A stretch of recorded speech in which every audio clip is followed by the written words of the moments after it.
Ninguém está acima da lei. Não está acima da lei a presidente da República ou o presidente da República, mas também não está acima da lei o ministro do Supremo Tribunal Federal. Porque senão parece que se tiver no Poder Judiciário, nada alcança. A gente tem ainda um pouco esse mito com o Poder Judiciário, né? Não, legislativo, temos que mexer, executivo, né? Agora o judiciário é como se fosse intocável. Então, por exemplo, eu tenho uma posição, a gente vê muito no judiciário assim, pegaram um desembargador numa situação, né? Tem suspeita de venda de sentença, afasta, aposenta, com vencimentos totais. Não, peraí, o cara é corrupto e ele ganhou prêmio? Então, assim, eu acho que isso tem que ser mudado, né? E a lei já existe para isso. Então, às vezes, esse tipo de procedimento tem como justificativa. Por que não é aplicado? Eu já ouvi, assim, não vi isso escrito, mas a justificativa que eu já ouvi foi a seguinte: se você mostrar que um juiz, né? Porque o juiz é como se fosse assim o top da moralidade, né? Que um juiz vendeu uma sentença, que um juiz negociou alguma coisa, isso vai trazer um desânimo na população, isso vai gerar uma desconfiança na justiça. Então é melhor a gente tirar essa maçã podre, essa laranja podre, mas sem expor o judiciário. Eu acho que não é assim, entendeu? Eu acho o seguinte, amigo, você vendeu, né? Então vai ser investigado, vai ser processado e vai ser preso, né? Porque você prendeu quantos coitadinhos? Por coisa irrelevante. Quantos coitadinhos você prendeu? Independentemente de dever ou não, mas são pessoas sem instrução, são pessoas que não tiveram oportunidade, são pessoas muitas vezes em situação de carência. Você vai vender sentença? E vai receber aposentadoria integral como prêmio? É prisão. Porque o problema é o seguinte, nós temos leis muito boas nesse país. Inclusive as leis penais, as leis processuais penais, a Constituição Federal é maravilhosa, tem que aplicar. Tem que aplicar. Então, o que eu já vi de autoridade dizendo, olha, eu tenho que criar a lei tal, aí eu vou lá e pego a lei já existe. E manda o projeto para o legislativo e passa por comissões. Eu falo, não, é loucura. Ou eles estão brincando com a gente, ou eles não conhecem a legislação vigente. Precisa ter, na verdade, a maturidade cívica de que a lei vale para todos. Isso falta no Brasil. Então já aconteceu de eu ser convidada para um almoço ou para um jantar, onde tem um monte de autoridade, né? Promotor, juiz. Aí o pessoal entrega o carro para o valet lá, entra, todo mundo toma vinho e sai com o carro. Aí eu fico olhando. Porque assim, eles oferecem a denúncia em face das pessoas que são pegas às vezes porque tomaram um cálice e tal. Eles condenam. E eles podem. Aí outro dia eu estava num evento desse, a pessoa, a senhora toma? Eu falei, não, porque eu vim dirigindo. Janaína, eu falei, você vai denunciar os outros? Eu falo, entendeu? Porque assim, as pessoas têm que compreender que a lei vale para elas também. Então assim, grandes eventos patrocinados por empresas que têm interesse no tribunal, não pode. Percebe que essa discussão toda que está posta, ela vai muito além da presidente Dilma, do PT. Claro, claro. O nosso problema maior é as pessoas no país entenderem que as leis valem para alguns e não valem para outros. Isso está muito internalizado. Eu discuto muito isso na faculdade. Vou te dar um exemplo. Se você, alguém na sua família está com a carteira de motorista estourando, aí liga para você e fala, olha, posso passar uma multa para o teu nome? Isso é crime, falsidade biológica. Tá cheio de gente em São Paulo sendo processado por isso, cheio de gente. Aí eu estou dando aula na pós-graduação e um assina pelo outro. Falei, peraí. Que é a presença? Na pós-graduação da Faculdade de Direito da USP, onde tem um monte de promotor e de juiz que está processando e condenando os outros. Aí eu já aviso, eu falei, amiguinho, eu vou abrir sindicância. Não quero saber de crime aqui dentro. O que eles falam?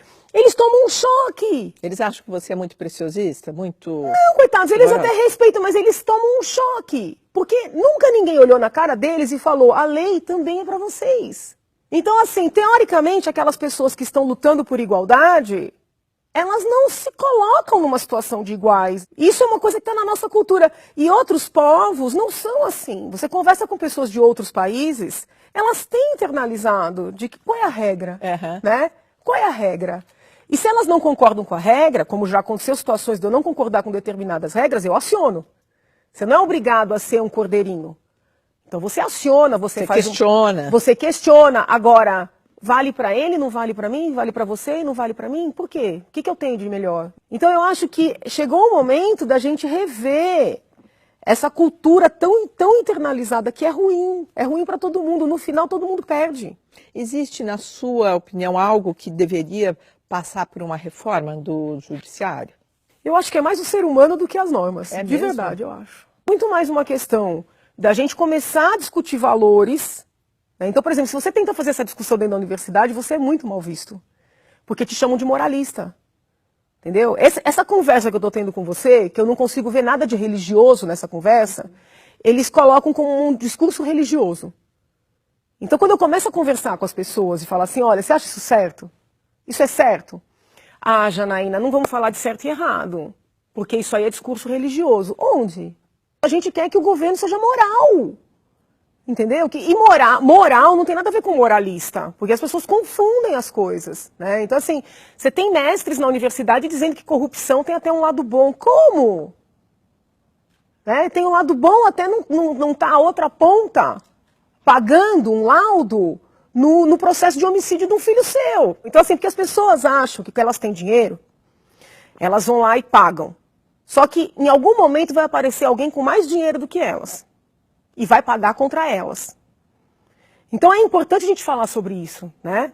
Quando você luta contra a corrupção, essa é a maior luta por igualdade que existe. Mas a gente espera uma reforma política, e essa reforma política tem que ser feita pelos políticos. Os políticos que estão aí, eles estão se beneficiando desse estado de coisas. Por isso, eu não acredito nessa reforma política legislativa. Eu acredito que eles têm que começar a ser presos. Ah, tá. Não adianta mudar a norma. Se a cabeça for essa, eles vão burlar a norma, entendeu? Então tem que ser preso. É a única maneira que eles vão entender. Porque também multa pecuniária, o povo fica apavorado quando eu falo isso. Fala, não, tem que dar multa pecuniária porque não tem violência. Eles estão com todo o dinheiro escondido no exterior. Para eles pagar 1 milhão, 2 milhões, sei lá mais quanto, que agora eu estou indo para casa do bilhão, entendeu? Não faz a menor diferença, tem que prender. O presidente tem que chegar, em vez de ficar fazendo esses horários eleitorais ridículos, com um monte de rampinha, né? Eles colocam aquelas pontezinhas, né? Ponte para não sei onde. Para com isso, gastar dinheiro à toa. Horário eleitoral é o cara olhando no olho da gente. Então, é o seguinte, eu preciso aprovar isso aqui. Por quê? Por causa disso, disso e disso. Eu fui lá no Congresso, o deputado A, B e C. Esse me pediu dinheiro, esse me pediu para empregar parente, esse me pediu. O que vocês vão fazer com isso? Mas ele tem que estar muito ficha limpa para chegar e fazer então, isso. Mas é isso que a gente tem que começar a fazer. Não tem saída. Aí eles vão ter medo. Para acabar essa porque relação. Porque não dá para ficar na mão, entendeu? Não dá, porque senão começa a construir esses acordos e a pessoa vai se enredando de uma maneira que ela não tem mais como fugir, que eu acho que foi o que aconteceu com a presidente Dilma. Mas você não acha que tem muita coisa na mão do Estado? Por isso que o Estado acaba... Ah, sim, não, enxugamento é necessário, entendeu? Acaba negociando não, isso enxugar, privatizar algumas empresas, essa coisa de tanta gente amiga, né, encabidada, o próprio presidente em exercício está mostrando.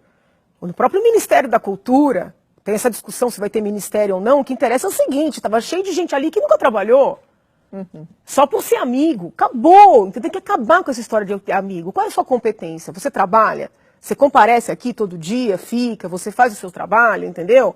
Não, é porque eu sou amigo, porque eu estou indo... Acabou! Ah, você é artista, vai fazer um show, você vai vender seus ingressos, nós não vamos dar dinheiro do imposto para você ganhar milhões, amiguinho, não dá. Entendeu? Mas para fazer valer tudo que você está dizendo, como que isso é possível, Janaína? Vai ter que ter gente corajosa. Você acha que a gente tem? Ou você acha que essas pessoas Eu acho que a gente tem que formar e tem que dar o exemplo. Então, por exemplo, de certa forma, o exemplo do Moro refletiu em mim. Quanto tempo que eu estou engasgada, sabe? Querendo fazer alguma coisa sem entender qual é o meu papel. Né? E de repente eu vejo um juiz jovem, que ele acho que é 1 ano, talvez 1 ano a mais, 1 ano a menos, um juiz, né, jovem, enfrentando todo mundo, entendeu? Os empresários mais poderosos do país, políticos poderosos, um procurador da República mais jovem ainda, delegados da Polícia Federal mais jovens ainda, né? E eu olhando aquilo, eu falei assim, bom, e eu vou ajudar como? E eu indo às manifestações... E o povo triste, eu só ouvia a gente assim, não venho mais, porque a gente vem e não acontece nada, a gente vem e isso não vai dar em nada. Uhum. Aí eu ficava assim, eu ia visitar as pessoas e subi no caminhão e falei, não, tem elementos para o impeachment. Eu ficava assim, alguém tem que pedir esse impeachment. Alguém tem que fazer alguma coisa. Aí no dia 16 de agosto, que foi a manifestação que antecedeu a gente ter feito o pedido, eu voltei para casa tão arrasada, porque eu falava assim, nossa, eu subi naquele caminhão, eu expliquei todos os elementos que tem, e eu não vejo ninguém com vontade. Eu liguei para um monte de gente, presidente de associações, eu falei, olha, tem elementos, vamos sentar, vamos conversar. As pessoas riam, alguns praticamente desligaram o telefone na minha cara. Aí me apresentaram o doutor Hélio. Quando me apresentaram o doutor Hélio, ele topou, aí eu falei, e agora, né? Nossa, agora tudo que eu queria pode acontecer. Então, assim, o exemplo do Moro refletiu em mim. Da mesma maneira que o meu exemplo, eu já sinto que vem refletindo em outras pessoas. De que maneira? Como é que você recebe promotores isso? Que têm medo, muitas vezes, de mexer com gente que está acima. Eu já encontrei, ou já mandaram e-mail dizendo, não, doutor, olha, eu estou mexendo aqui, eu também vou encarar, entendeu? Juízes que muitas vezes têm medo. Porque as pessoas têm medo de mexer com quem tem poder. Entendeu? São vários medos, né? É medo de ser morto, medo de alguém da família ser perseguido, medo de não ser promovido, medo de ser removido para um lugar que ninguém quer, entendeu? Medo de cara feia, as pessoas têm muito medo de cara feia. Eu percebi isso só agora. Sabe? As pessoas têm um medo, assim, de serem maltratadas, de serem hostilizadas. Não tem jeito, vai ter que encarar. O que você acha que é como próximo passo, assim? O que está mudando na nossa história do Brasil? Qual é o curso que a gente... Eu acho que a gente vai começar a formar homens públicos com outro calibre. Porque hoje está muito fraco, né? Eu acho que está muito fraco, entendeu? Mas tem o que você está me dizendo há pouco, quer dizer, o jovem acha que não vai porque, olha, não vou subir pelo meu mérito. Então, porque... mas agora quando eles começam a perceber que existe a possibilidade, que tem gente, por exemplo, que está envolvida nisso sem nenhum interesse. Uhum. Isso é importante também, né? Porque as pessoas perguntavam assim, Janaína, se você for convidada para algum ministério, você vai aceitar? Eu falava, não, eu não vou aceitar, por várias razões. Mas uma das razões é porque as pessoas têm que perceber que é possível você entrar numa briga, entendeu? Sem querer alguma coisa imediata. Porque é claro que eu vou ganhar com tudo isso um país melhor. Se você tem um país mais limpo, todo mundo ganha, né? Os cérebros não fogem, que a gente está tendo uma fuga de cérebro. Exatamente, não está retendo talento uma fuga nenhum. De cérebro. Os investimentos não correm, porque os investimentos estão indo embora. Quem quer investir num país desse? Um país que se você quiser fazer tudo certinho, você tem que pagar fiscal, você tem que pagar, é um inferno. Você é assaltado, e você procura a polícia e não acontece nada, e você procura um político e você é achacado, dependendo do partido o cara quer ser seu sócio. Uhum. Né? A Mara Gabrilha, a deputada, conta bem que passou o pai dela, entendeu? E o caso dele não foi o único.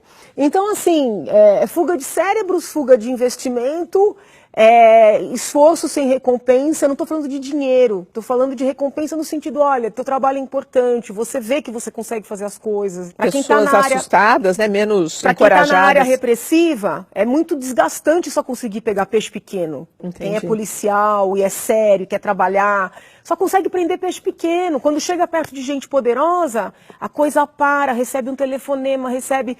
Então, assim, você está num país correto... como é que eu posso dizer? É um círculo virtuoso, né? A gente estava num círculo vicioso, ninguém mais acreditava que valia a pena nada. E de repente a gente está invertendo essa roda. Então, assim, a minha esperança é que isso continue. Quer dizer, esse desfile de pessoas poderosas que a gente viu indo para ser preso em Curitiba, enfim, é estimulante, é animador, eu como acho mudança muito positivo, claro, desde que haja elementos, não quero que ninguém seja preso indevidamente só para dar exemplo.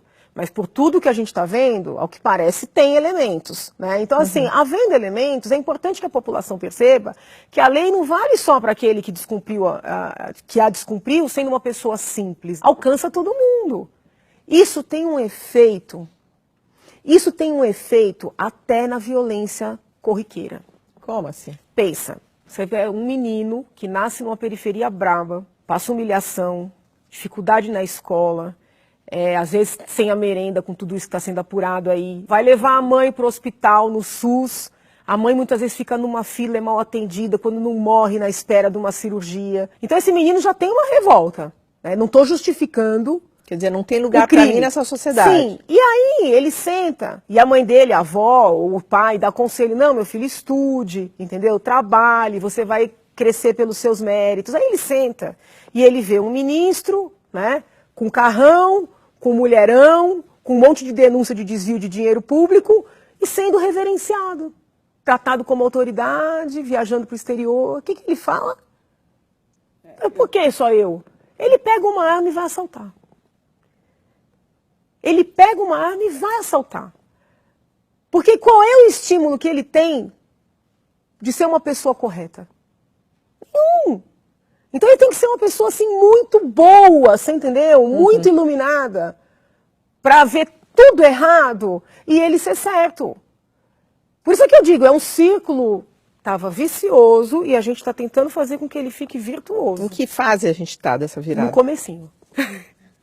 Tem que estar muito atento, porque como estava todo mundo muito acostumado, né, a chance dele reverter é grande. Então tem que estar o tempo inteiro atento, né, ver os movimentos, quem tem interesses, quem não tem, por que mudou o discurso. Então é um estado de alerta constante, não tem jeito. E você, qual será a sua participação nesse ciclo virtuoso daqui para frente? Que tá então, só eu começando? sempre fui muito atenta, né, às coisas da minha sociedade.